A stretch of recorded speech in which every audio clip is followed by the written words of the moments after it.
चलो आज हम लोग एटॉमिक स्ट्रक्चर स्टार्ट करेंगे। एटॉमिक स्ट्रक्चर्स में देखो पहला हमारे पास कुछ चीज पोर्शन जो अपडेटेड है सिलेबस के हिसाब से। देखो सबसे पहले तो हमारे पास पुराना जो सिलेबस था उसके हिसाब से पढ़ना है कि आपको पहले से दिया आपको Dalton's atomic theory mole concept में बताया था। आइटम्स के बारे में सबसे पहले वहीं पता चला था, तो डाल्टन्स पढ़ना था। उसके बाद आपको थॉमसन एटॉमिक मॉडल पढ़ना है, थॉमसन एटॉमिक मॉडल के बाद रदरफोर्ड एटॉमिक मॉडल पढ़ना है, फिर बोर्ड्स पढ़ना है। ये इतनी बातें पढ़नी था। और क्वांटम एटॉमिक मॉडल, ये 5 एटॉमिक मॉडल्स पढ़ना है पुराने सिलेबस के बेसिस पे। मगर नए सिलेबस के बेसिस पे डायरेक्ट बोर्ड्स एटॉमिक मॉडल पढ़ना है। मगर हम लोग पढ़ेंगे पूरा। 2 रीजन है इसका। एक तो हमारे पास कभी कभी एनटीए जो लेटेस्ट सिलेबस है उससे भी कभी कभी सवाल पूछ देता है, तो उस चीज से बचना है, काउंटर करना है। दूसरा हमारे पास ये है कि एडवांस में हो सकता है कि कोई भी कॉन्सेप्ट पूछे, एडवांस में कुछ भी डिलीटेड पोर्शंस नहीं है, तो हम लोग पूरा बेसिक से देखेंगे। तो हम लोग सबसे पहला स्टार्ट करेंगे डाल्टन्स हम लोग पढ़ चुके, बस वर्बली बताएंगे। उसके बाद हमारे पास थॉमसन एटॉमिक मॉडल, उसके बाद हमारे पास रदरफोर्ड एक्सपेरिमेंट या रदरफोर्ड एटॉमिक मॉडल, उसके बाद बोर्ड्स के बाद फिर पढ़ेंगे क्वांटम एटॉमिक मॉडल। और उसमें फिर हमारे पास इतना एटॉमिक मॉडल पढ़ना है एटॉमिक स्ट्रक्चर्स में। मगर जो हम लोग सबसे पहला स्टार्ट करने वाले हैं वो हम लोग बात करेंगे, अगर एटम कितने पार्टिकल से बना होता है? 3, इलेक्ट्रॉन्स, प्रोटॉन और न्यूट्रॉन। तो हम लोग सबसे पहले देखेंगे डिस्कवरी ऑफ फंडामेंटल पार्टिकल। मैं फिर से बोल रहा हूं, ये पोर्शन रिलेटेड है रिसेंट वाले पोर्शन में, मगर हो सकता है कि मेंस में आपको इससे कोई क्वेश्चन दिख जाए, बहुत रेयर चांसेस है। और मगर एडवांस में हो सकता है कोई कॉन्सेप्ट इसका यूज किया जाए, डायरेक्ट उससे नहीं आए, उसका कॉन्सेप्ट यूज किया जाए। सबसे पहला, अच्छा यहाँ पे हमने एक वीडियो भी डाला है, मगर ये चल रहा है कि नहीं, इसको एक चेंज कर सकते हैं, कोई मतलब नहीं था, बस ऐसे देखने में अच्छा लग रहा था तो हम डाल दिए थे। प्रिपरेशन नहीं, ये नहीं चल रहा,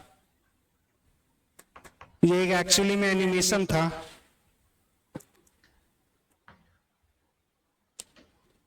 चलिए, अगर हम आइटम्स की बात करें तो लास्ट क्लास में हमने जब मोल कॉन्सेप्ट पढ़े थे तो आइटम क्या होता है बोला था? फंडामेंटल यूनिट ऑफ मैटर, जो बना होगा 3 चीज से, इलेक्ट्रॉन्स, प्रोटॉन और न्यूट्रॉन। क्या हमने, जैसे अगर हम एटम्स की बात करेंगे तो एटम क्या है हमारे पास? इट इज अ फंडामेंटल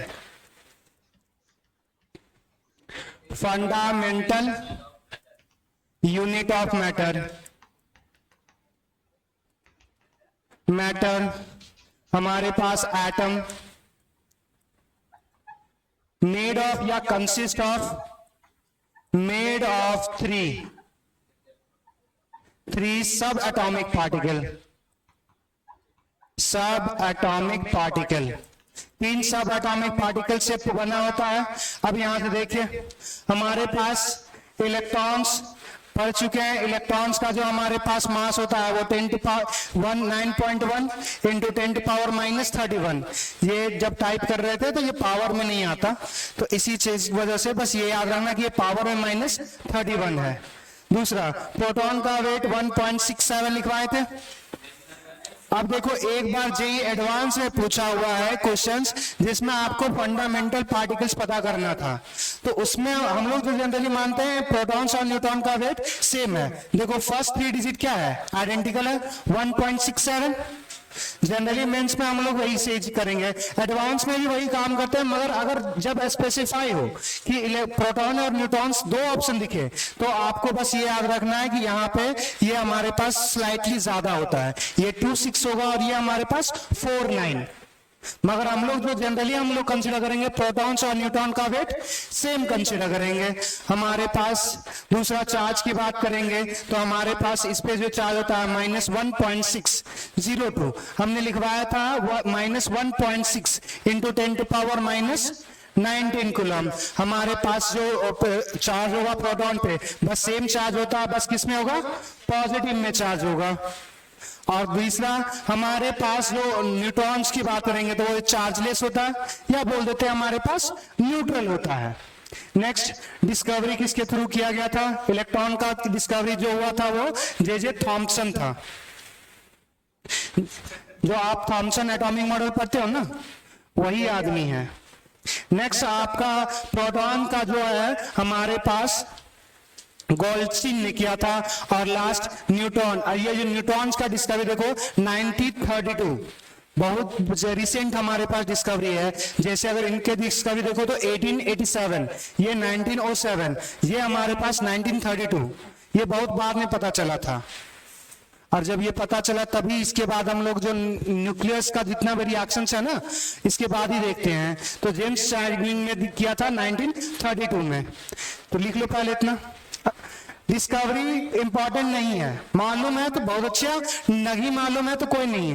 अब पहले क्या था, एनटीए साइंटिस्ट का नाम भी पूछता था, मगर अब नहीं साइंटिस्ट का नाम पूछता, कॉन्सेप्ट के बेस से सवाल होते हैं।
कितना प्यार से लिख रहा है, थोड़ा जल्दी लिख।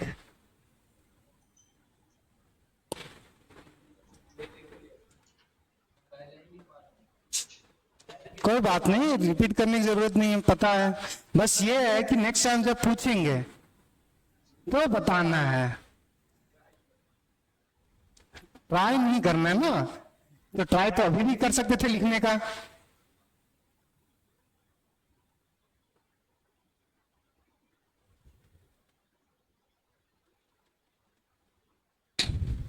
अब तो माथे से सारा पहले हाथ हटाओ। तुम्हारा कब चेंज हो जाता है मोमेंटम?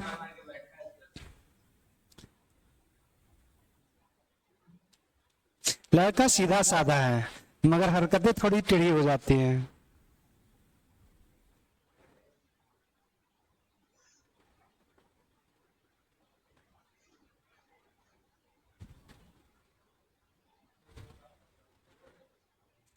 हाँ, हो गया।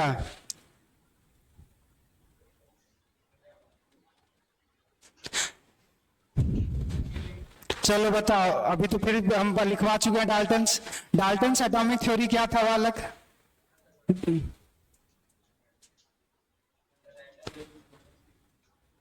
जी बोला था, तो बोलो कितने लोगों को याद है हमारे पास डाल्टन्स एटॉमिक थ्योरी क्या था? कितने लोगों को? बोल बालक। बहुत अच्छे।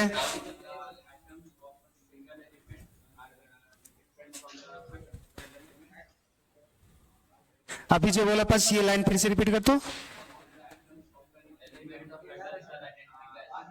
आइडेंटिकल।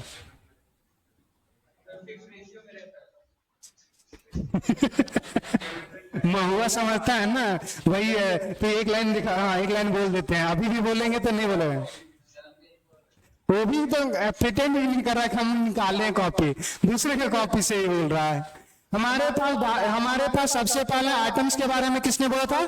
डाल्टन्स ने। डाल्टन्स ने क्या बोला आपने पहले भी पढ़ा होगा। डाल्टन्स ने सीधा सिंपल सा एक ही बात बोला कि हमारे पास जो एटम होगा वो सिंपली एक कोई भी मैटर से लेंगे, तो अगर उसको ब्रेक करते जाएंगे तो हमारे पास एक ऐसा पार्टिकल आएगा जो फर्दर अनब्रेकेबल होगा। तो हमारे पास वही जो अनब्रेकेबल पार्टिकल है वही हमारे पास क्या है, एटम्स। क्लियर। उसके बाद उसने क्या बोला कि अगर हमारे पास एक सिंगल एलिमेंट लिए, जैसे आयरन का टुकड़ा लिए, कॉपर का टुकड़ा लिए, हमारे पास सिल्वर का टुकड़ा ले लिए, गोल्ड का टुकड़ा ले लिए, तो उसमें हमारे पास वो जो एलिमेंट्स होगा वो एटम से बना होगा। तो उसके किसी भी एटम को अगर हम कंपेयर करें दूसरे एटम से, तो हमारे पास सारे के सारे एटम्स कैसे होंगे, आइडेंटिकल। तो अगर हमारे पास एक एलिमेंट लें, या उसने बोला था मैटर, अगर एक मैटर लेंगे तो हमारे पास जो उसके एटम्स होंगे वो सारे आइडेंटिकल्स होंगे। दूसरा उसने बोला अगर दो डिफरेंट मैटर लेंगे या दो डिफरेंट एलिमेंट लेंगे, जैसे अगर हमारे पास एक लोहा ले लेंगे और एक हमारे पास सिल्वर ले लेंगे, अब लोहा का हमारे पास, आयरन का हमारे पास एटम निकालेंगे, सिल्वर मतलब चांदी, चांदी का अगर हमारे पास एटम निकालेंगे तो दोनों दो अलग अलग एलिमेंट्स हैं, दोनों का एटम हमारे पास क्या होगा, डिफरेंट होगा।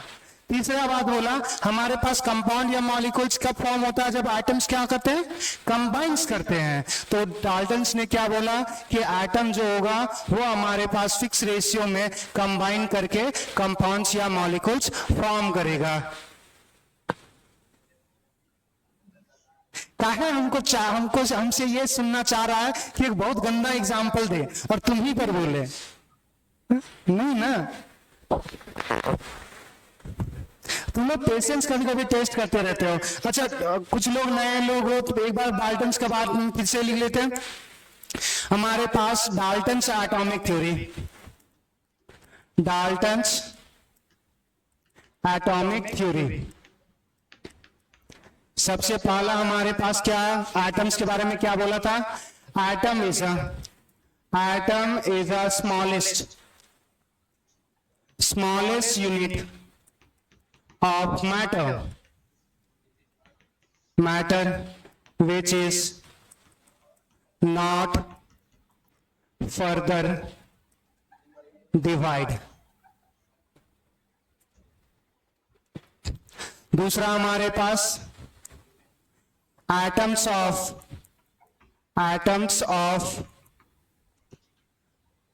an elements are identical. दूसरा atoms of different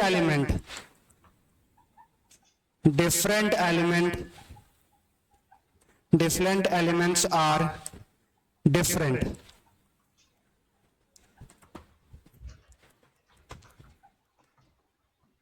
atoms combine in fixed ratio to form compounds। लिख लीजिए।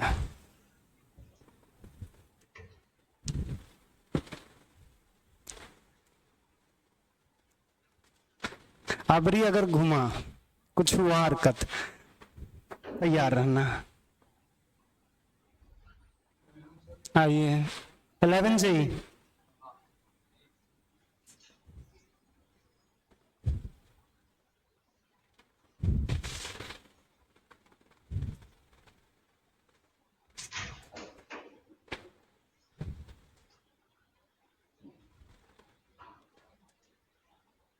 इतना प्यारा इसी करके देख रहा है।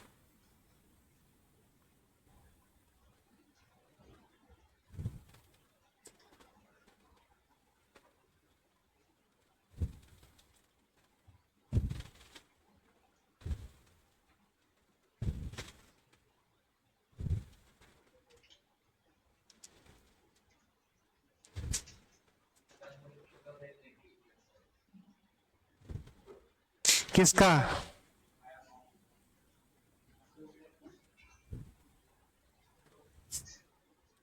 छोड़ा तुम लोग समझ आता है, कर लिख लिए रे। बहुत मुस्कुरा रहा है। चलिए बढ़े आगे, लिख ली बात, लिखिए। चलिए अब आगे देखिए, ये क्वेश्चन हमारे पास 2024 में आया था। क्वेश्चन देखिए क्या लिखा हुआ है, incorrect postulate of Dalton's atomic theory. और कौन कौन सा स्टेटमेंट हमारे पास डाल्टन्स एटॉमिक थ्योरी के बेसिस पे गलत है। तो सबसे पहला स्टेटमेंट देखिएगा, सबसे पहला पढ़ के मेरे को बताओ कि सही है गलत है।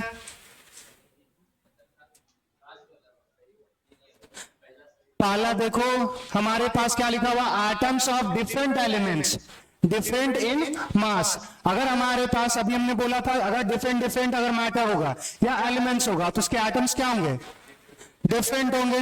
डिफरेंट क्या आएगा हमारे पास, एटम इलेक्ट्रॉन प्रोटॉन और न्यूट्रॉन से ही तो बना रहेगा, तो उसके नंबर्स डिफरेंट होंगे। अगर नंबर डिफरेंट होंगे तो क्या डिफरेंट होगा, मास। तो पहला देखो, atoms of different elements different in mass, तो यही चीज था यहाँ पे देखो, atoms of different element are different. अब उसमें डिफरेंट इन मास कर सकते हो, डिफरेंट इन केमिकल प्रॉपर्टीज कर सकते हो, डिफरेंट इन फिजिकल प्रॉपर्टीज कर सकते हो, तो उसमें डिफरेंट कुछ भी लगा सकते हो। क्लियर। तो यहाँ पे पहला स्टेटमेंट जो हमारे पास है वो क्या हो गया, करेक्ट। हमें क्या ढूंढना है, इनकरेक्ट। दूसरा देखो, matter consist of dividable atoms, मतलब क्या करेक्ट है, अरे गलत है क्या? हमारे पास एटम क्या बोला उसने कि हमारे पास डाल्टन्स के हिसाब से क्या था कि एटम को फर्दर ब्रेक नहीं कर सकते। यहां क्या बोला, मैटर कंसिस्ट ऑफ डिवाइडेबल, मतलब डिवाइड कर सकते हैं एटम्स को, डिवाइडेबल एटम्स में हमारे पास बना हुआ। वो डाल्टन के हिसाब से गलत था, मगर ये स्टेटमेंट सही है। हमसे पूछा हुआ डाल्टन के हिसाब से कौन सा गलत है, तो डाल्टन ने क्या बोला था कि एटम क्या होगा, डिवाइडेबल नहीं होगा, वो उसको डिवाइड नहीं कर सकते। तो ये स्टेटमेंट हमारे पास क्या हो गया, गलत। हमसे पूछा हुआ इनकरेक्ट क्या, तो ये हमारे पास एक ऑप्शन हो गया। अब देखो ऑप्शन तो हमारे पास एक से ज्यादा दिया हुआ, पहला बी कंसिस्ट करेगा, तो एक तो यहां से एलिमिनेट कर सकते हो, इसमें बी है ही नहीं, इसमें भी है, इसमें भी है, इसमें भी है, सी नहीं है। तो पहले देख लेंगे स्टेटमेंट, पहला तो बी इनकरेक्ट हो गया। चलिए अब देखिए तीसरा सी, देखिए compounds are formed when atom of different elements combine fix ratio, ये सही है, मतलब हमें ढूंढना है इनकरेक्ट। तो पहला तो हमारे पास सी भी सही है, तो सी हमारे पास गलत तो हो नहीं सकता, हमारे पास गलत नहीं हो सकता, सी किसी में भी नहीं है। चलिए और इसमें तो ऐसे भी कलर हमारे पास गलत कर सकते थे। बी देखिए, all the atoms of given elements have different property including mass. हमारे पास क्या बोला, जैसे अभी हमने बोला था कि आयरन का अगर टुकड़ा लेंगे तो हमारे पास क्या होगा कि उसके एटम कैसे होंगे, आइडेंटिकल। तो एक इंडिविजुअल एलिमेंट्स का अगर हम एटम की बात करेंगे तो वो सारे कैसे होंगे, आइडेंटिकल। और यहाँ पे क्या लिखा हुआ, all atoms of given elements have different property including mass. तो ये हमारे पास क्या हो गया, गलत, हमें गलत ही ढूंढना है। तो बी और हमारे पास डी मिल गया। देखो अभी भी बी और डी, ए तो यहां से भी काट सकते हैं। अभी हमारे पास अब क्या हो गया, 50-50। अब ई चेक करना हमारे पास, अगर ई सही आएगा, देखो ई क्या लिखा हुआ है, chemical reactions involve reorganisation of atom. ये हमने स्टेटमेंट नहीं लिखा, अगर लिखना चाहते तो उसमें लिख सकते हो। देखो यहां से, जैसे अगर हम कार्बन प्लस ऑक्सीजन, मतलब कार्बन को जलाएंगे तो क्या बनेगा हमारे पास, CO2। अगर हमारे पास एक इंडिविजुअल एटम यहां पे कार्बन ले रहे हैं, यहां पे हमारे पास दूसरा ऑक्सीजन ले रहे हैं, ये दो आइटम हमारे पास ऑक्सीजन का है। जब ये रिएक्शंस करेगा तो हमारे पास क्या बन रहा है, CO2। गॉड्स देखो जितना पहले आइटम था उतना ही बाद में है, बस वो क्या हो गया कि यहां पे हमारे पास रीअरेंजमेंट में चेंजेस आता है। इसी वजह से आप जो बोलते हो ना कंजर्वेशन ऑफ मास, कि जितना मास रिएक्टेंट का होगा उतना ही मास प्रोडक्ट का होगा। तो जितने आइटम्स पहले थे उतने ही आइटम्स बाद में हो गए, बस उनका आइटम्स का क्या हुआ, रीअरेंजमेंट चेंज हो गया। पहले ऑक्सीजन ऑक्सीजन कनेक्टेड था, अब क्या हो गया, ऑक्सीजन ऑक्सीजन के बीच कार्बन आ गया। ये आपने किया हुआ ना कार्बन डॉट, हमारे पास ये बहुत थी लेविस डॉट स्ट्रक्चर, उसमें आपने यही तो किया था, बस उसी चीज को बस मैंने सर्कल से बस अरेंज कर दिया। क्लियर इतनी बात है। तो ये भी बात हमारे पास क्या है, सही है। तो इनकरेक्ट तो नहीं है, तो ये हमारे पास दो ही ऑप्शन आ गया, बी और डी। क्या बात समझ में आ गया? क्या डी ऑप्शन, ई हमारे पास करेक्ट है ना? अरे क्या बोला, all items of given elements have different property including mass. हमारे पास अगर आयरन का आइटम्स ले, आयरन हमने लिया, एक आयरन का टुकड़ा लिया, या तुम्हें अच्छा क्या लगता है, सोना चांदी? आयरन ही लगे, भंगार वाला आदमी। अगर हमारे पास आयरन का टुकड़ा है तो आयरन का कहीं से भी आइटम निकालेंगे, वो सारे आइटम्स कैसे होंगे? आइडेंटिकल होंगे, आयरन का ही है तो सारे आइडेंटिकल होंगे, तो identical in basis of electron, proton, neutrons.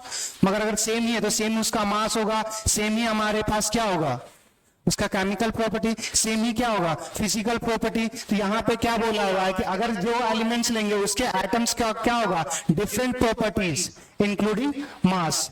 वो डिफरेंट बोल रहा है, ऐसा पॉसिबल नहीं होता। आयरन लेंगे तो आयरन का, अगर हम आयरन कहीं से भी ले, वो आयरन का क्या होगा, प्रॉपर्टी सेम ही होगा ना। यहां पे बोला हुआ प्रॉपर्टी डिफरेंट होगा, इंक्लूडिंग मास भी डिफरेंट होगा। अगर कम से कम मास तो सेम होगा। और दूसरा बोल सकते हो, ये अगर हमारे पास आइसोटोप्स के फॉर्म में एग्जिस्ट करेगा, आयरन का हमने क्वेश्चंस करवाया था आइसोटोप्स वाले में, तो उसमें अगर याद हो तो तुम्हारे पास 56, 57, 58 एग्जिस्ट करता है। अब वहां पे अगर वहां पे जो हमने एक स्टेटमेंट अगर लिखो, अगर याद हो तो आइसोटोप्स का जो हमारे पास केमिकल प्रॉपर्टी भी होता है ना, वो सेम होता है, फिजिकल प्रॉपर्टी डिफरेंट होता है। तो ये पहला तो उसके बात ही नहीं कर रहा है यहाँ पे, सीधा सिंपली उसको डाल्टन्स को तो आइसोटोप्स के बारे में ज्ञान भी नहीं था, ये तो हम लोग एक्स्ट्रा पॉइंट पढ़े हुए तो वो बता रहे हैं। तो ये हमारे पास एटम्स होंगे वो सारे के सारे आइडेंटिकल्स होंगे, चाहे कोई भी प्रॉपर्टी देखा जाए। क्लियर? चलिए अब देखिए, अब हमारे पास डिस्कवरी ऑफ फंडामेंटल पार्टिकल्स देखना है। क्लियर? फंडामेंटल पार्टिकल्स मतलब जो एटम्स हमारे पास 3 पार्टिकल से बना हुआ है, इलेक्ट्रॉन्स, प्रोटॉन और न्यूट्रॉन्स। तो वो जो 3 पार्टिकल है उनका डिस्कवरी कैसे हुआ, तो वो बहुत छोटा टाइम, थोड़ा सा स्पीड में देखेंगे क्योंकि वो हमारे पास मेंस के बेसिस पे नहीं पढ़ना है। तो देखो क्या होता है, थोड़ा सा देखना। हमारे पास एक ट्यूब लिए, सिलेंड्रिकल ट्यूब लिया हमने, ग्लास ट्यूब रखते हैं, उसके बाद क्या करते हैं, यहां पे हमारे पास ये आउटलेट है, यहां पे हमारे पास इसको पंप से कनेक्ट करते हैं। अब ये क्या करता है, वैक्यूम क्रिएट करता है। वैक्यूम समझते हो क्या? हूं किसने हूं बोला, बोल क्या चीज? कोई भी पार्टिकल्स नहीं होगा, बोलते हैं ना स्पेस वैक्यूम है। स्पेस वैक्यूम है, उसका मतलब क्या है कि हमारे पास वहां पे कोई गैस ही प्रेजेंट नहीं है, और गैस नहीं है तो हमारे पास प्रेशर क्रिएट नहीं करेगा। जैसे अगर बैलून हमारे पास है तो बैलून को हम जितना ज्यादा फूंकते हैं तो उसमें हमारे पास अलग अलग वो शेप बढ़ते जाता है। तो सेम चीज क्या है कि उसमें गैस आया, प्रेशर क्रिएट हुआ, और वो प्रेशर क्या रहा है, वॉल को पुश कर रहा है। तो वॉल को अगर पुश कर रहा है तो सेम चीज क्या है कि अगर हमारे पास को यहां से वैक्यूम करने का मतलब है कि जो जितना भी गैस, क्योंकि कोई भी हमारे पास मैटर लेंगे या कोई भी कंटेनर लेंगे उसमें पहले से मटेरियल प्रेजेंट होगा, इतना पता है ना। कोई भी चीज लेंगे उसमें हमेशा पहले में कुछ ना कुछ गैस प्रेजेंट होगा, गैस प्रेजेंट होगा तो वो हमारे पास उसमें कुछ ना कुछ प्रेशर होगा। अब यहां से देखो हमने क्या किया कि यहां से पंप लगा देते हैं और वैक्यूम क्रिएट करते हैं, और वैक्यूम क्रिएट करते हैं तो यहां पे जो हमारे पास मानते हैं ना, ये 10⁻⁻⁴ ATM प्रेशर है, -4, क्योंकि वैक्यूम आइडियली क्रिएट नहीं कर सकते, सारे के सारे गैस नहीं निकाल सकते, कुछ ना कुछ गैस हुआ होगा। मतलब उसका जो हमें वैक्यूम क्रिएट करना, मतलब प्रेशर जो हम कर रहे हैं वो टेंड्स टू 0 कर रहे हैं, 0 नहीं कर पाएंगे। ये बात समझते हो? सारे के सारे गैस पार्टिकल नहीं निकालेंगे, कुछ ना कुछ रहेगा, और कुछ ना कुछ रहेगा तो कुछ ना कुछ प्रेशर एक्सर्ट करेगा। मगर हमारे पास अगर कुछ करेगा तो वो प्रेशर जो होगा वो हमारे पास 10⁻⁻⁴ ATM, मतलब अप्रॉक्स लिख सकते हैं कि ये कुछ नहीं, हम 0 ATM करना चाह रहे हैं। कोई प्रेशर नहीं तो कोई गैस नहीं। अब यहां से हमने कोई गैस नहीं, अब यहां से सारा ट्यूब से हमने सारा गैस निकाल दिया। अब क्या करते हैं, थोड़ा सा स्लाइटली अमाउंट में हाइड्रोजन फील होता है। अब दूसरा, अब इस पॉइंट पे हमारे पास एक कैथोड होगा और दूसरा एनोड होगा। अब इस पे हमारे पास बैटरी से अप्लाई करते हैं, और इसका जो हमारे पास पोटेंशियल रखते हैं वो लगभग हमारे पास 10,000 वोल्ट। 10,000 वोल्ट हम लोग अप्लाई करते हैं। जैसे अगर घर में जो सप्लाई होता है वो तुम्हारे पास 440 वोल्ट का होता है, वो देखते होगे वायर्स में, और जो हमारे पास ट्रांसफार्मर में जाता है वो हमारे पास 11,000 के अप्रॉक्स होता है। तो हम लोग जो अबाउट यहाँ पे जो वोल्टेज अप्लाई कर रहे हैं कैथोड और एनोड के बीच, वो कितना अप्लाई कर रहे हैं? 10,000 वोल्ट। अब यहां से 10,000 वोल्ट, तो कैथोड पे हमारे पास चार्ज कैसा है? नेगेटिव। और हमारे पास एनोड पे कैसा चार्ज है? पॉजिटिव। अब देखो ये क्या होता है जब इतना ज्यादा पोटेंशियल अराइज करे, पोटेंशियल डिफरेंस पता है? पोटेंशियल वोल्टेज, हमारे पास पोटेंशियल डिफरेंस, हमारे पास दो का डिफरेंस की बात कर रहे हैं। पोटेंशियल हम लोग एग्जैक्ट मेजर नहीं कर पाते, पोटेंशियल डिफरेंस मेजर कर पाते हैं। पोटेंशियल हमारे पास जो वोल्ट मीटर होता है ना, वो पोटेंशियल डिफरेंस मेजर करता है कि एक वायर से दूसरे वायर के बीच कितना पोटेंशियल का डिफरेंस है। जो आप वोल्ट मीटर लगाते हो वो पोटेंशियल डिफरेंस मेजर करता है। ये बात समझ में आता है? जैसे अगर किसी का हाइट है, अगर हमारे पास मान के चलो इसका 5 है और ये 6 फीट का है, तो वोल्ट मीटर क्या करेगा? वो डिफरेंस पता करेगा कि यहाँ पे हमारे पास कितना हाइट का डिफरेंस है, 0.5। तो अगर दो वायर का जो पोटेंशियल होगा ना, उसमें कितना पोटेंशियल डिफरेंस है वो पता करता है वोल्ट। तो यहाँ पे पोटेंशियल डिफरेंस कितना अप्लाई कर रहे हैं? 10,000 वोल्ट। तो 10,000 वोल्ट, यहाँ पे नेगेटिव चार्ज, यहाँ पे क्या होगा? Positive charge. हमने यहाँ पे कौन सा गैस भरा हुआ था? Hydrogen gas. हाइड्रोजन गैस जो हमारे पास होगा वो क्या होगा? उसमें एक प्रोटॉन और एक इलेक्ट्रॉन्स होगा। अब देखो सिंपली क्या होता है कि एक मूवी आया था टर्मिनेटर। टर्मिनेटर में कौन सा पार्ट है? टर्मिनेटर में एक पार्ट है कि उसमें एक बार ऐसे जो पार्टिकल कोलाइडर्स में है उसमें चला जाता है, तो उसमें मैग्नेटिक फील्ड बहुत ज्यादा होता है। तो जब अप्लाई करता है तो चिपकेगा या कुछ नहीं। ये हमारे पास एक पॉजिटिव सरफेस है, एक नेगेटिव सरफेस है। यही हमारे पास मान लिए हैं कि यही हम ट्यूब है, इधर हमारे पास पॉजिटिव, इधर नेगेटिव कंसीडर कर रहे हैं। अगर हाइड्रोजन एटम हमारे पास है तो हाइड्रोजन में इलेक्ट्रॉन्स होगा और प्रोटॉन्स होगा। तो इलेक्ट्रॉन्स हमारे पास नेगेटिव चार्ज है, तो नेगेटिव पॉजिटिव को अप्रोच करना चाहेगा और पॉजिटिव किसको अप्रोच करना चाहेगा? मान के चलो ये पेन हमारे पास, ये इलेक्ट्रॉन्स है और ये हमारे पास प्रोटॉन्स है। तो जब हमारे पास हमारे पास दो पोर्शन जो ये हम एनोड कंसीडर कर रहे हैं, कैथोड कंसीडर कर रहे हैं, तो ये क्या होगा? एटम्स।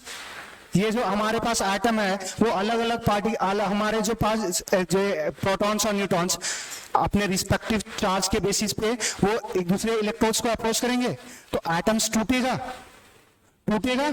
बात समझा? तो उससे इलेक्ट्रॉन जनरेट होगा और हमारे पास प्रोटॉन जनरेट होगा। हम लोग अभी फोकस करेंगे इलेक्ट्रॉन्स पे। तो यहां से हमारे पास जो इलेक्ट्रॉन जनरेट होता है ये हमारे पास कैथोड से जनरेट होता है। इलेक्ट्रॉन पे चार्ज कैसा होगा? नेगेटिव। नेगेटिव कहां पे अप्रोच करेगा? पॉजिटिव को। नेगेटिव जो अप्रोच करेगा पॉजिटिव। पॉजिटिव कौन था हमारे पास? एनोड। तो कैथोड से एक लाइट निकलता है और ये अप्रोच करेगा हमारे पास एनोड को, और ये जो लाइट निकलता है वो हमारे पास स्ट्रेट लाइन में ट्रैवल करेगा। ये जो लाइट है एनोड से कैथोड से एनोड तक स्ट्रेट लाइन में ट्रैवल करेगा। अब ये लाइट जो हमारे पास है, एक और बात समझना कि जो हम हर लाइट को देख नहीं पाते, एक फिक्स लाइट को, जैसे विजिबल लाइट है, अलग अलग लाइट है। हमारे पास एक्सरे है या कॉस्मिक रे बोलते हैं, एक्स रे बोलते हैं, गामा रे बोलते हैं, हमारे पास अल्ट्रावायलेट रे बोलते हैं, विजिबल रे होता है, उसके बाद इंफ्रारेड होता है, रेडियो वेव होता है। ये अलग अलग टाइप्स के रे हैं जिसमें हमें सिर्फ देख पाते हैं वो विजिबल का देख पाते हैं। तो ये जो लाइट यहाँ से जनरेट होता है वो हम लोग बहुत कम देख पाते हैं, या विजिबल रेंज में आए तभी देख पाएंगे। इस चीज को आइडेंटिफाई करने के लिए हमारे पास यहाँ पे जो है ये जिंक सल्फाइड का लेयर लगा देते हैं। जिंक सल्फाइड क्या होता है? जैसे देखो फास्फोरेसेंस होता है मटेरियल जिंक सल्फाइड। जैसे आप जब सड़क में जाते हो तो सड़क के किनारे किनारे में रेड कलर का एक स्टिकर चिपकाया होता है। अब वो जब लाइट हमारे पास साइन कब करता है? जब उस पर लाइट फॉल करता है। जब लाइट फॉल नहीं कर रहा है तो हमारे पास वो साइन नहीं करता।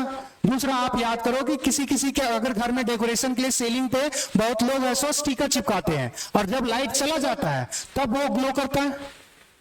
या फिर अगर यहां से अगर देखे हुए कभी लाइट चला जाता है तो जो एसी का रिमोट है वो भी ग्लो करेगा। तो दो टाइप के मटेरियल होते हैं, एक फास्फोरेसेंस और फ्लोरोसेंस और फास्फोरेसेंस। जानने की जरूरत नहीं है। एक होता है कि लाइट पड़ेगा तब हमारे पास ग्लो करेगा, और एक हमारे पास लाइट का एनर्जी का सप्लाई रोक देंगे तो जितना एब्जॉर्ब किया है वो इमिट करेगा। तो यहाँ पे क्या होता है कि ये जो हमारे पास लाइट गया, इलेक्ट्रॉन जो ट्रैवल किया यहाँ पे स्ट्राइक करेगा। अब इलेक्ट्रॉन के पास एनर्जी होगा, मूव कर रहा है तो क्या है, एनर्जी होगा। एनर्जी से जब स्ट्राइक करेगा तो ये क्या करता है, हमारे पास ब्राइट बन जाएगा, चमकेगा, और चमकेगा तब हमारे पास पता चलता है कि ये लाइट कुछ ट्रैवल कर रहा होगा। कभी कभी ये ग्लो भी करता है, और इसी का एप्लीकेशन है कि जो आप कलर टीवी या फिर जो व्हाइट कलर का टीवी जो देखते हो ना, पुराने वाले टीवी में देखते होगे, एक पूरा पीछे एक जो पूरा होता है ना, पीछे एक लंबा सा निकला होता है, वो कुछ नहीं होता, कैथोड ट्यूब्स होता था। अब उसी को हम लोग क्या बोल सकते, प्रोग्रामिंग करके या सर्किट लगा करके हम उसका ऐसो लाइटिंग को इंपैक्ट करते थे और हमारे पास वो ऑब्जर्व करते थे पिक्चर्स। तो यहाँ पे हमारे पास पहला फिर से समझना क्या हुआ, हमारे पास हाइड्रोजन गैस भरा हुआ था लो प्रेशर में। जब हमने पोटेंशियल 10,000 वोल्ट क्रिएट किया तो हमारे पास इलेक्ट्रॉन्स और प्रोटॉन्स रिस्पेक्टिव इलेक्ट्रॉन्स को अप्रोच करेंगे, जिसमें हमने सबसे पहली बार जो ऑब्जर्वेशन किया था वो इलेक्ट्रॉन्स का किया था। तो इलेक्ट्रॉन्स कहां से जनरेट हुआ, कैथोड से। तो ये जो रे बना, लाइट बना, उसको बोलते हैं कैथोडिक रे। अब कैथोडिक रे कैसा हो रहा, ट्रैवल करता है स्ट्रेट लाइन में, क्लियर। ये कहां से, कैथोड से एनोड, क्लियर। दूसरा, हमारे पास अगर तुम्हारे पास हाथ में हथौड़ा दिया जाए, हाथ में हथौड़ा दिया जाए और एक मेटल शीट दिया जाए, हथौड़े के बार बार मेटल शीट पे पटकोगे तो उसके बाद अगर जो मेटल शीट पे स्ट्राइक हो रहा था उसको टच करोगे, गर्म होगा क्या, गर्म होगा। सेम चीज ये जो लाइट हमारे पास निकल रहा था, अगर हम यहाँ पे मेटल बीच में मेटल स्ट्रिप अगर डाल देंगे तो वो हीटिंग इफेक्ट शो करता था। दूसरा, अगर हमारे पास यहाँ पे एक जैसे पवन चक्की चलता है, पवन चक्की चलता है, हवा ब्लो करता है तो हमारे पास वो उसको रोटेट करता है। सेम चीज अगर हमारे पास यहाँ व्हीलिंग पाइल लगा दें, कुछ नहीं बस पाइन समझो, अगर हम वो लगाएंगे तो वो रोटेट करेगा, मतलब इसके पास मैकेनिकल एनर्जी होता है। मतलब एक पार्टिकल है जो धक्का दे देगा वो मैकेनिकल एनर्जी जनरेट करेगा, तो मैकेनिकल एनर्जी। और दूसरा, ये जो लाइट हो हमारे पास है, अगर हमने इस लाइट को, ये जो हमारे पास रे जा रहा था, अगर हम यहां से मैग्नेट अगर अप्लाई कर दें, यहां पे मैग्नेटिक फील्ड अप्लाई कर दें, या एक पॉजिटिव दूसरा नेगेटिव, अगर ये फील्ड अप्लाई कर देंगे तो इस पे हमारे पास एक्चुअली में नेगेटिव चार्ज होता है। रीजन क्यों, कि ये पॉजिटिव से हमारे पास नेगेटिव से कहां जा रहा है, पॉजिटिव, पॉजिटिव को कौन अप्रोच करेगा, नेगेटिव। तो ये नेगेटिव चार्ज पार्टिकल होता है और पॉजिटिव फील्ड के अराउंड अट्रैक्ट होगा, क्योंकि नेगेटिव पॉजिटिव एक दूसरे को क्या करेगा, अट्रैक्ट, नेगेटिव नेगेटिव क्या करेगा, रिपेल। तो ये हमारे पास नेगेटिव से दूर चला जाएगा, पॉजिटिव के टुवर्ड्स बेंड हो जाएगा, तो ये लाइट हमारे पास बेंड हो जाता है अगर हम पॉजिटिव मैग्नेटिक फील्ड अप्लाई करेंगे। क्लियर इतनी बात है। चलिए, ये हमारे पास अब यहां से देखेंगे, ये एक्सपेरिमेंट समझ में आ गया, किसी को कोई डाउट। चलिए, तो यहां पे हमारे पास सबसे पहला जो फंडामेंटल पार्टिकल का जो डिस्कवरी करना। अच्छा, ये पीडीएफ जब भेजूंगा इसको स्लाइड में आप चले जाओ ना, तो एक और एनिमेशन दिखेगा आपको, ये लिंक है एक वेबसाइट का, वहां पे 3D एनिमेशन दिखेगा आपको, अगर देखना चाहते हैं तो वहां पे भी चेक कर सकते हैं। दूसरा, अब यहां से हमारे पास कैथोडिक रे, इसके बारे में लिखेंगे। कैथोडिक रे क्या है, पहला तो हमारे पास जब पोटेंशियल 10,000 वोल्ट का अगर अप्लाई कर रहे हैं तो हमारे पास कैथोड से एक लाइट जनरेट हो रहा है, उसी को क्या बोल रहे हैं, कैथोडिक रे। हमारे पास और कुछ, व्हेन वी अप्लाई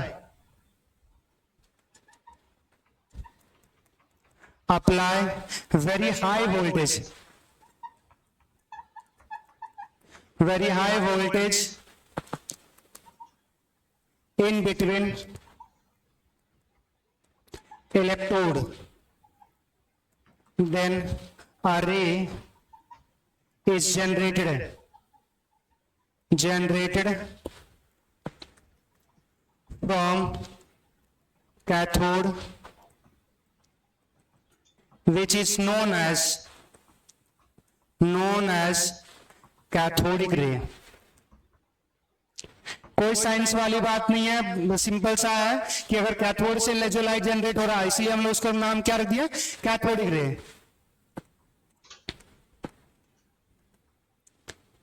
कैथोडिक रे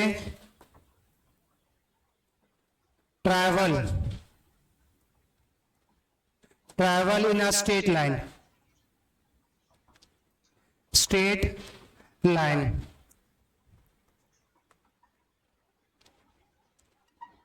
cathodic ray is bends towards positive electric field.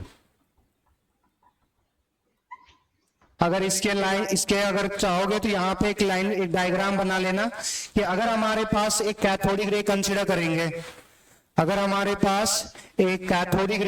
करेंगे, ये लाइट अगर हमारे पास पास हो रहा है, इसमें हमारे पास दो फील्ड्स क्रिएट कर रहे हैं। एक हमारे पास इधर नेगेटिव फील्ड है हमारे पास, और ये हमारे पास है पॉजिटिव फील्ड, इलेक्ट्रिक फील्ड की बात कर रहे हैं। तो अगर हमारे पास यहां से अगर ये लाइट पास हो रहा है तो ये लाइट हमारे पास पॉजिटिव की ओर बेंड होगा, और इससे पता चलता है कि ये चार्ज हमारे पास रे होगा जिसपे नेगेटिवली चार्ज कंसिस्ट करेगा। Cathodic ray bends toward the positive electric fields, that is it consist of negatively charge. इतने पॉइंट्स लिख लीजिए।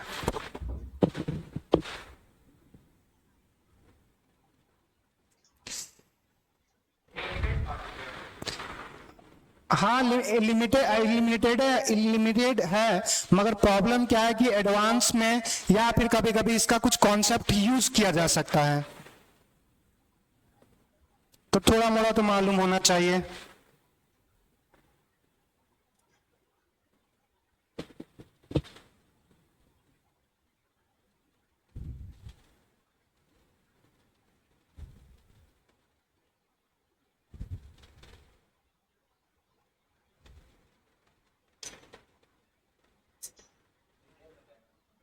क्या?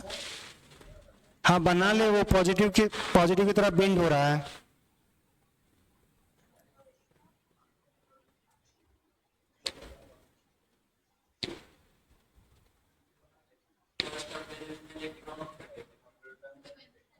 नहीं, प्रोटॉन्स का आगे देखेंगे। बोलो, कंसिस्ट ऑफ नेगेटिव चार्ज।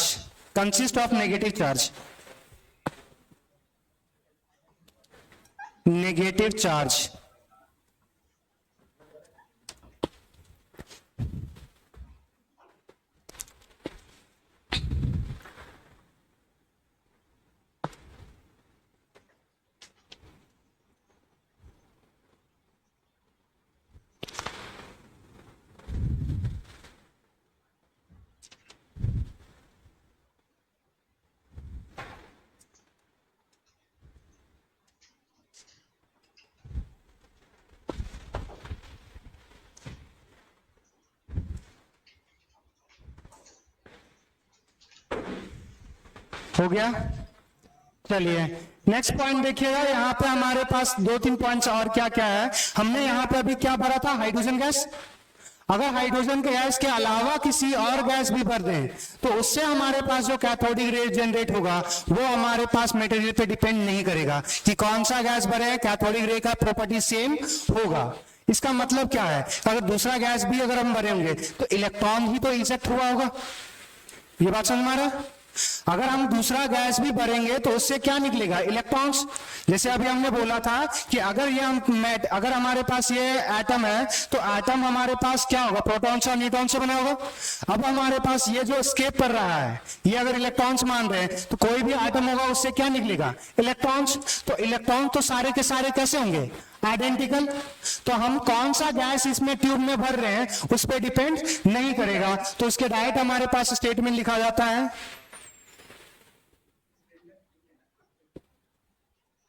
तो अगर हमारे पास सिंपल क्या होता है कि इलेक्ट्रॉन जो होगा ना हमारे पास, कि इलेक्ट्रॉन्स कौन सा हमारे जो कैथोडिक रे है वो कौन सा मटेरियल हमने फिल अप किया है उस पर डिपेंड नहीं करेगा, क्योंकि इलेक्ट्रॉन्स कोई भी हमारे पास गैस होगा, सारे के इलेक्ट्रॉन्स कैसे होते हैं आइडेंटिकल, सबका मास क्या होगा 9.1 इंटू 10⁻31 kg। हमारे पास चार्ज क्या होगा -1.6 इंटू 10⁻−19 कूलम। तो सारे का इलेक्ट्रॉन सेम, तो हमारे पास कौन सा गैस इसमें फिल कर रहे हैं उससे कोई हमारे पास इफेक्ट नहीं होगा कैथोडिक रे, सबसे हमारे पास सेम ही जनरेट होगा।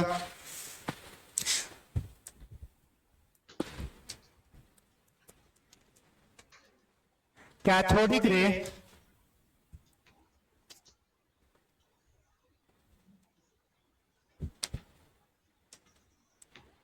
doesn't depends upon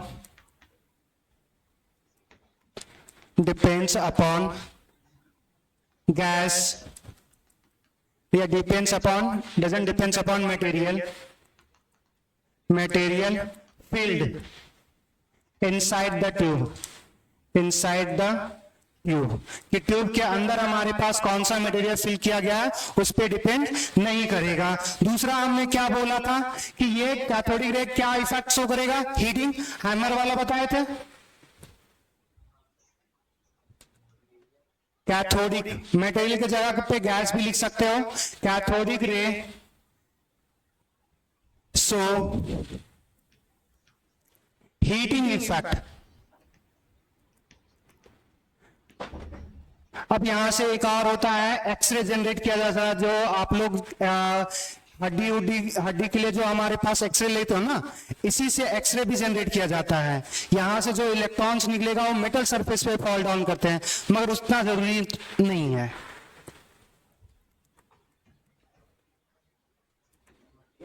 cathode material या गैस लिख ले, जो लिखना है वो भाई लिख ले। मटेरियल डिपेंड्स अपॉन मटेरियल या गैस। कैथोडिक रे can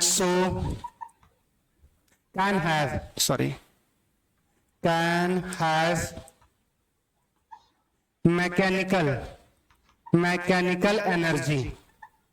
अभी हमने बोला था अगर हमारे पास व्हीलिंग पैड लगा दिया जाए, व्हील्स लगा दिया जाए, तो जैसे हमारे पास व्हील्स लगाएंगे तो ये क्या होगा, इलेक्ट्रॉन्स आएगा, ये कोलाइड्स करेगा, इसका विंग्स को रोटेट करेगा, तो इसके पास क्या है मैकेनिकल एनर्जी। मैकेनिकल एनर्जी मतलब वो ऐसी एनर्जी जो मैकेनिकल वर्क कर सके।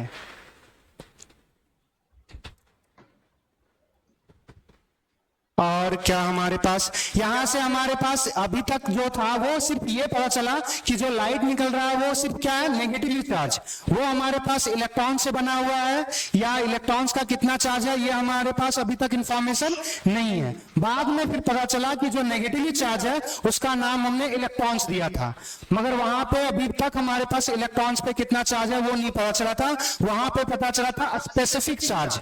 स्पेसिफिक चार्ज क्या होता है वो समझना। ये होता है चार्ज बाय मास।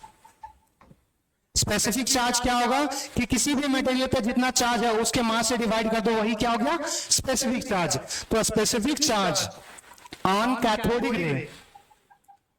कैथोडिक रे इज 1.76 इंटू 10⁻11 कूलम पर केजी। कि इलेक्ट्रॉन पे जितना चार्ज होगा और इलेक्ट्रॉन का अगर मास को डिवाइड कर देंगे तो हमारे पास जो वैल्यू आएगा 1.76 इंटू 10⁻11 कूलम पर केजी आएगा। अब इसका हम लोग बाद में देखेंगे कि इलेक्ट्रॉन पे हमारे पास मास कितना होता है और चार्ज कितना होता है। तो एक एक्सपेरिमेंट था जिसको बोलते हैं ऑयल ड्रॉप एक्सपेरिमेंट या फिर मोलिकुलर एक्सपेरिमेंट। वहां से पता करेंगे कि हमारे पास चार्ज क्या है। यहां से मेन बात क्या याद रखना है, कैथोडिक रे क्या मटेरियल पे डिपेंड करेगा। अरे अभी तो लिखे हैं डज नॉट डिपेंड्स अपॉन, क्योंकि दुनिया में कोई मेटल होगा इलेक्ट्रॉन्स क्या होगा सेम ही होगा ना, और इलेक्ट्रॉन्स अगर सेम होगा तो हमारे पास कैथोडिक रे कौन सा मटेरियल ट्यूब में फिल किए हो उस पर डिपेंड नहीं करेगा। दूसरा बात कि हमारे पास कैथोडिक रे अगर पॉजिटिव फील्ड के जैसे आएगा वो लाइट क्या हो जाएगा पॉजिटिव की ओर बेंड हो जाएगा। ये कम से कम 2 पॉइंट्स आपको याद रखने हैं। और दूसरा एक की स्ट्रेट लाइन में ट्रैवल करता है। जैसे लाइट है हमारे पास, लाइट क्या होता है, स्ट्रेट लाइन में ट्रैवल करता है, बस वही है। क्लियर इतनी बात है। सेम चीज अब देखो हमारे पास जब बात कर रहे थे कि सबसे पहला हमारे पास क्या है कि ये जो हमारे पास एटम्स कंसीडर कर रहे थे, अगर इलेक्ट्रॉन्स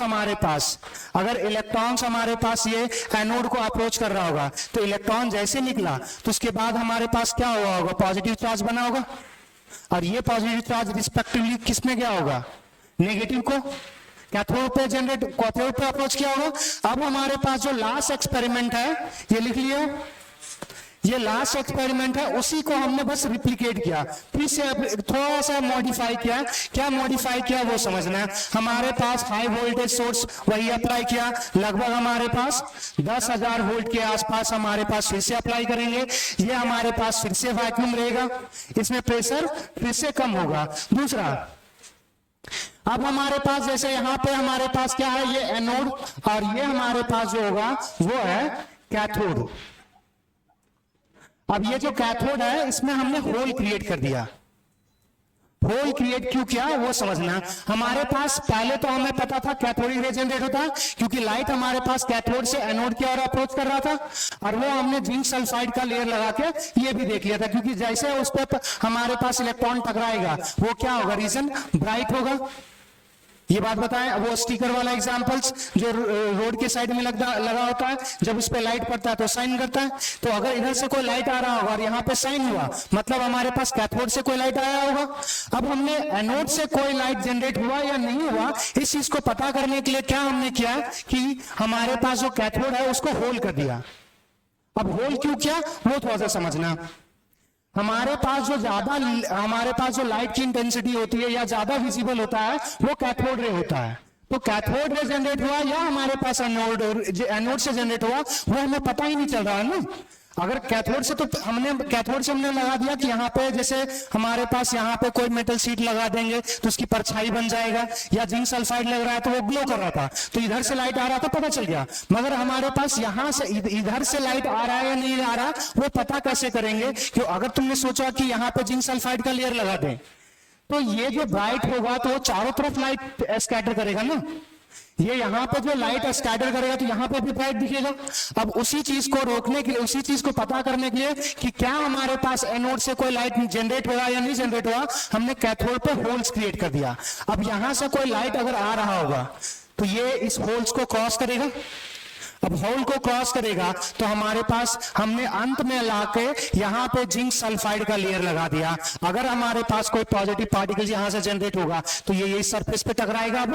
अब इस सरफेस पे टकराएगा, अगर ग्लो किया तो मतलब कैथोड से भी, सॉरी एनोड से भी हमारे पास क्या हुआ होगा, एक लाइट जनरेट हुआ होगा। अगर ये ग्लो करेगा मतलब हमारे पास एनोड से जनरेट किया होगा, कैथोड से हमने देख लिया पहले वाला, वहां से हमारे पास डिस्कवरी ऑफ इलेक्ट्रॉन्स हुआ था। अगर हमारे पास एनोड से कुछ जनरेट होगा, एनोड मतलब हमारे पास एनोड कैसा था, पॉजिटिवली, कैथोड हमारे पास कैसा था, नेगेटिव। तो अगर हमारे पास कोई पॉजिटिव जनरेट होगा तो वो किसको अप्रोच करेगा, कैथोड को। अब कैथोड पे हमने होल क्रिएट कर दिया।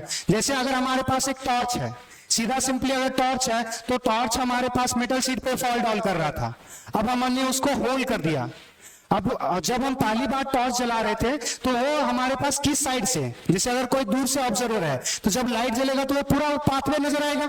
मगर अगर हमारे पास, अगर यहां से समझते हैं, थोड़ा सा कोई कॉपी दे देना जिसके पास रफ हो, बेंड करना है मेरे को इस चीज को, नहीं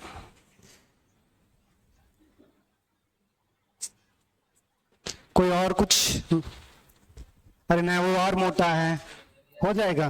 देखो अगर हमारे पास यहां से लाइट जा रहा होगा तो इसके पीछे कोई भी परछाई नहीं बनेगा।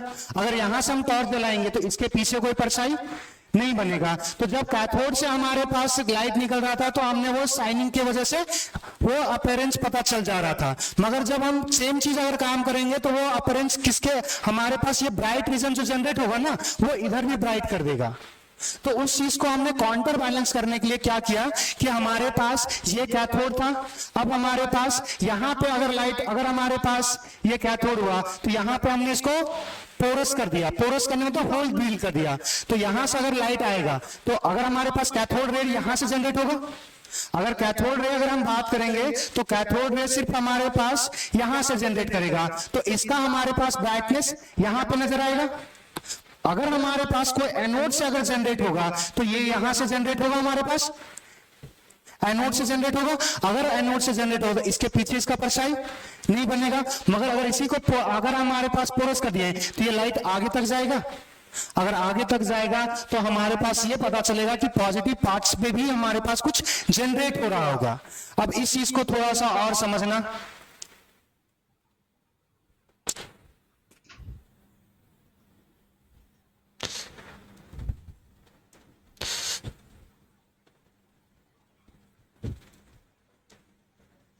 जब हमारे पास किसी भी मटेरियल से अगर इलेक्ट्रॉन्स अगर इजेक्ट होता है, किसी भी मटेरियल से हमारे पास इलेक्ट्रॉन्स इजेक्ट होता है तो वो किसी से भी निकले कोई फर्क नहीं पड़ेगा, मगर जब इलेक्ट्रॉन्स निकल जाएगा तो हमेशा सिर्फ प्रोटॉन्स नहीं बचा होता। समझना, जब सोडियम से इलेक्ट्रॉन निकालोगे तो सेम निकलेगा इलेक्ट्रॉन्स, मैग्नीशियम से निकालोगे तो सेम निकलेगा, मगर सारे के सारे इलेक्ट्रॉन्स निकलेंगे क्या? आपने 10th में पढ़ा था वैलेंस शेल इलेक्ट्रॉन्स पढ़ा था, तो बाहर जो लेयर में बाहर एटम्स के जो सबसे आउटर लेयर में होगा वही सिर्फ इलेक्ट्रॉन्स निकलेगा।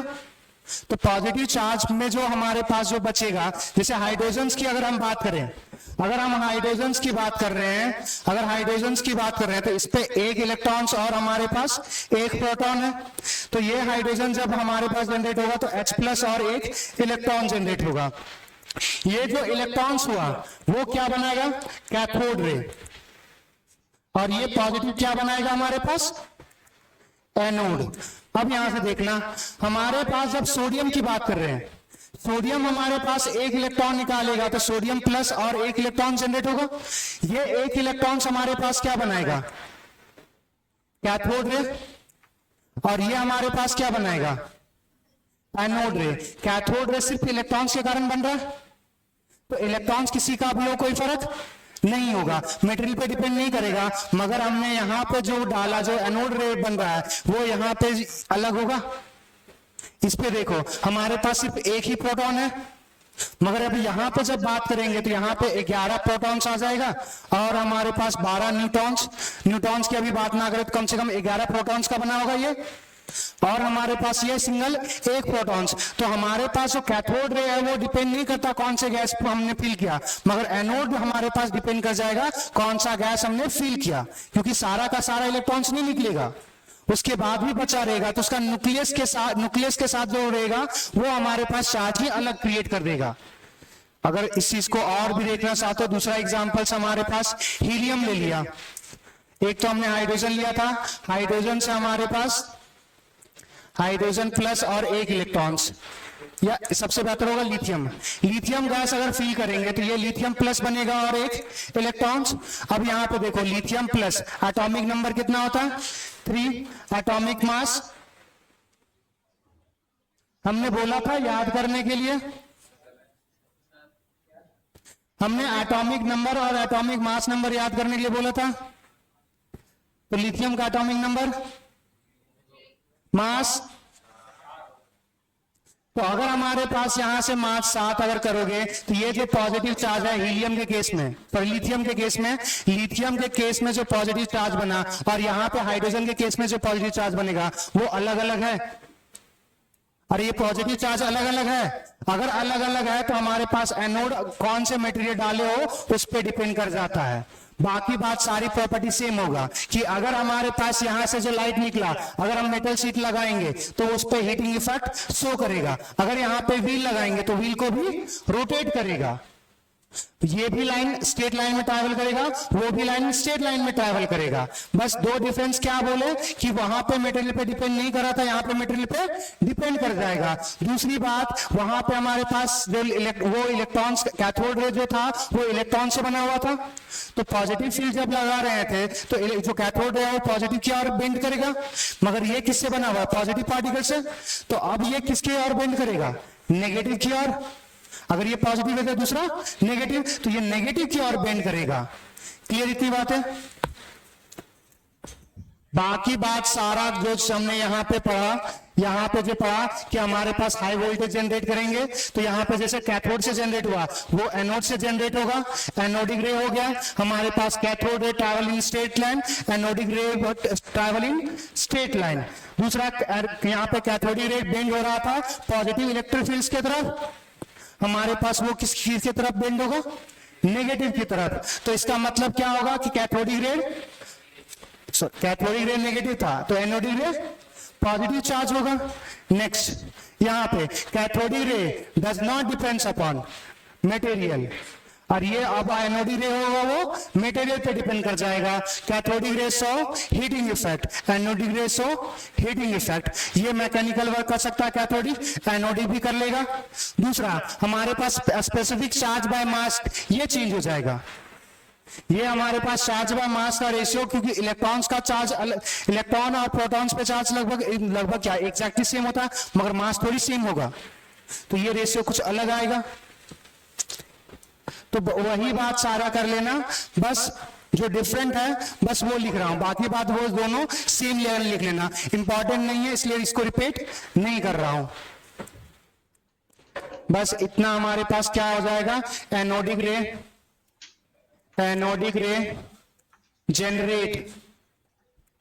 generate from anode, anodic ray have positive charge which bends towards negative electric field.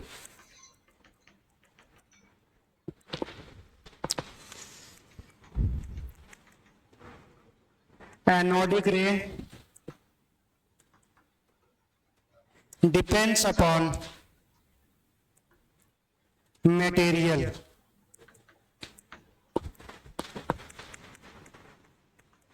A specific charge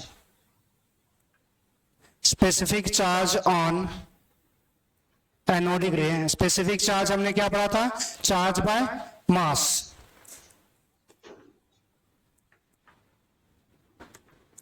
specific charge on anodic ray is, model देना,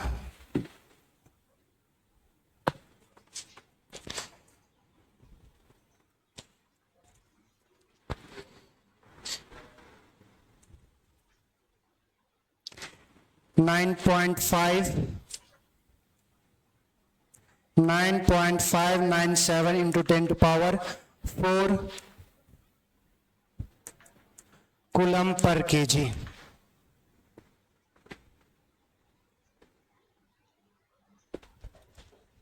अच्छा उसमें 11 लिखे थे ना, अच्छा इसमें हमारे पास यूनिट अगर हमारे पास कूलम करेंगे ग्राम, केजी की जगह ग्राम कर लेना, ग्राम आ जाएगा यहाँ पे। केजी में अगर चेंज करना है बस 1000 से मल्टीप्लाई कर दोगे 4 3 7, उसमें केजी होगा। अगर इसमें केजी करना चाहो तो 7 कर ले। हाँ बोलो।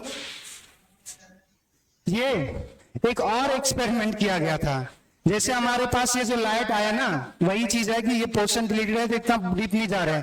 देखो हमारे पास ये लाइट आया है, इधर से लाइट जाएगा, यहाँ पे फील्ड लगा रहा है पॉजिटिव और नेगेटिव, तो इसका हमारे पास जो बेंड होगा, जितना यहाँ पे इलेक्ट्रिक फील्ड और मैग्नेटिक फील्ड लगाएंगे ना, तो उसके फील्ड स्ट्रेंथ पे ये बेंड होगा, और उस फील्ड स्ट्रेंथ पे जब बेंड होता है तो उससे पता करते हैं कि हमारे पास इसका कितना स्पेसिफिक चार्ज होगा। जैसे अगर हम तुमको धक्का दे रहे हैं, अगर तुमको हम धक्का देंगे तो तुम जितना डिस्प्लेसमेंट होगा उससे पता चलेगा कि तुम्हारा मास ज्यादा है या कम, पता चलेगा ना। ज्यादा होगा तो कम डिस्प्लेसमेंट होगा, कम होगा तो दूर तक जाएगा। सेम चीज है, तो यहाँ पे जो लाइट आ रहा था ना, तो इलेक्ट्रिक फील्ड जब अप्लाई करेंगे तो ये क्या होगा, बेंड होगा। अगर स्ट्रॉन्ग फील्ड लगाएंगे तो ज्यादा बेंड होगा, अगर वीक फील्ड लगाएंगे तो कम बेंड होगा। तो फील्ड पे पता कर लेते हैं कि उस पे हमारे पास चार्ज बाय मास का रेशियो क्या होता है, वो एक्सपेरिमेंटली डिटरमाइन करते हैं। अब इसके बाद हमारे पास जो आता है वो है मूलिकन एक्सपेरिमेंट। वो फिर से बोल रहा हूं कि क्या होता है नहीं होता उतना डिटेल में नहीं जाएंगे, मगर समझेंगे होता क्या है। और वहां से पता चलता है कि हमारे पास किसी भी पार्टिकल्स के पास कितना चार्ज होगा, सबसे मिनिमम चार्ज कितना पॉसिबल होगा वो हमारे पास पता चलेगा।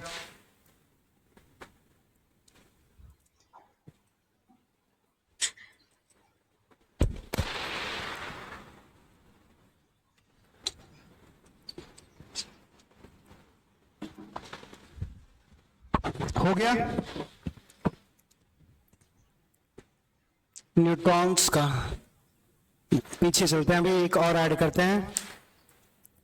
नेक्स्ट अब हमारे पास है Millikan oil drop experiment. Drop experiment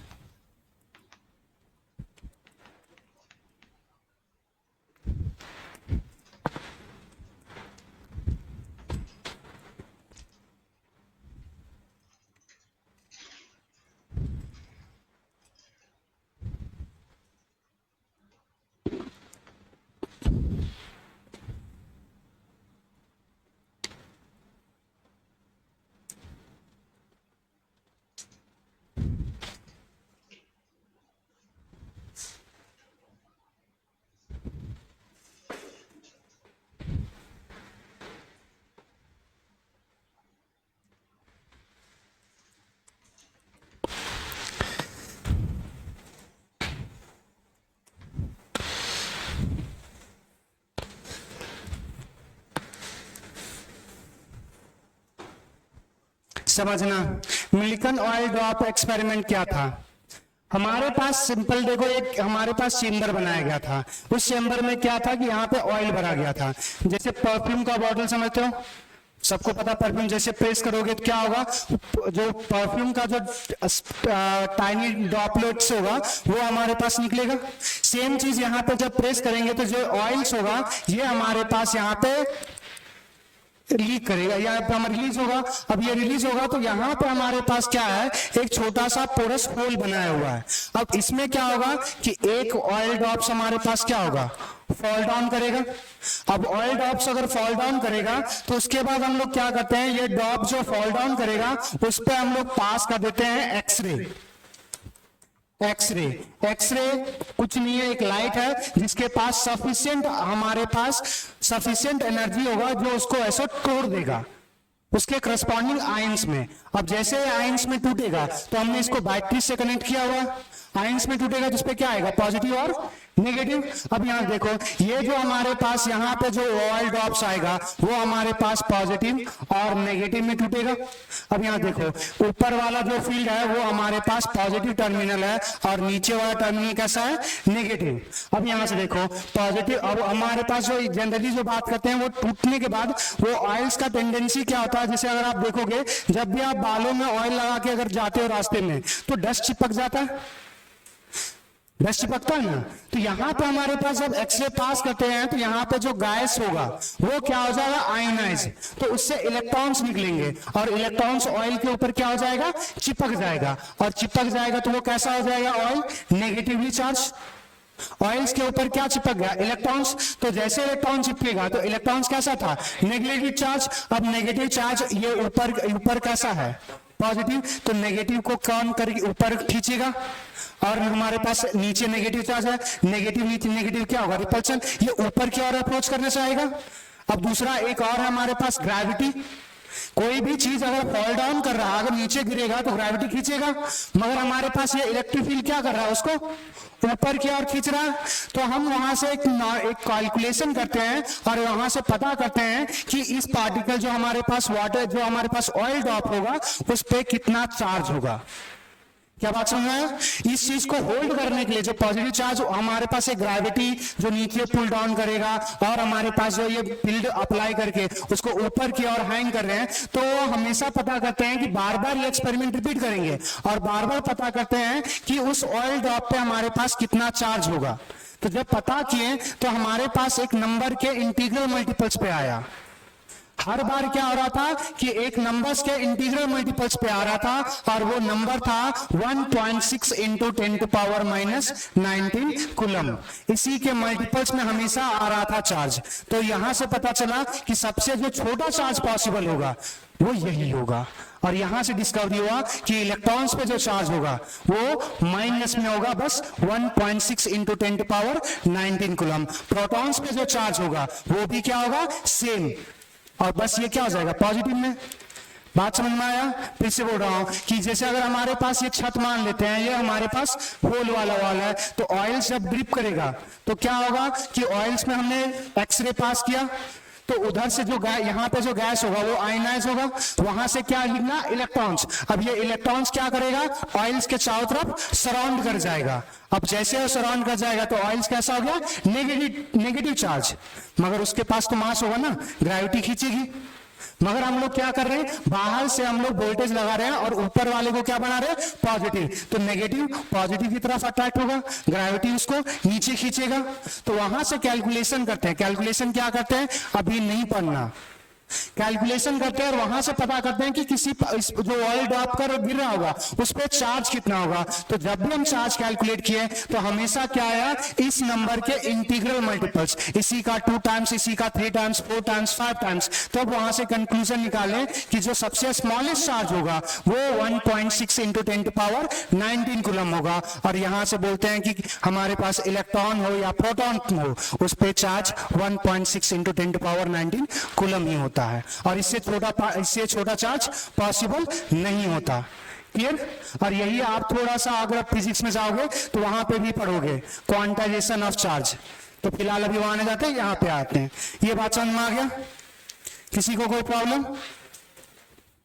तो इस पे बस एक लाइन लिखेंगे और उसके बाद ये अगले क्लास में आगे पढ़ेंगे। From this experiment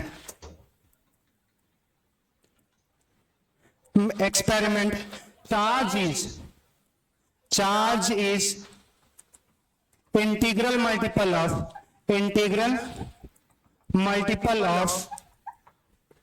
1.6 into 10 to power minus 19 coulomb. Or from this experiment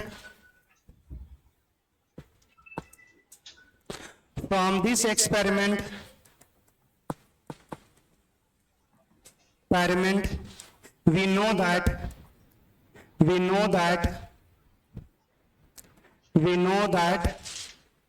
a smallest charge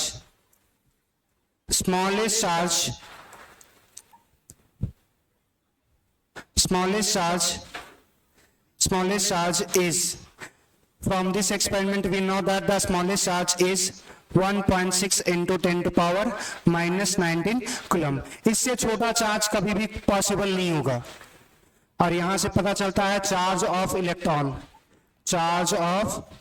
electron ये कितना आ गया हमारे पास, 1.6 into 10 to power 19 कूलम, बस ये आ जाएगा नेगेटिव में। और दूसरा हमारे पास charge of proton is equals to plus 1.6 into 10 to power minus 19 coulomb. अब जो आपने पढ़ा था स्पेसिफिक चार्ज कैथोड और एनोड पे, वो क्या था, चार्ज बाय मास। तो अगर हम चार्ज पुट कर देंगे तो मास पता चल जाएगा। तो वहां से पता चलता है इलेक्ट्रॉन का जो मास होता है वो हमारे पास 9.1 into 10 to power minus 31 kg। और दूसरा हमने अभी कुछ देर पहले लिखा था एनोड का स्पेसिफिक चार्ज, वहां पे अगर चार्ज पुट कर दोगे तो आपको प्रोटॉन का मास निकल जाएगा। क्लियर? अगले क्लास में आगे कंटिन्यू करेंगे।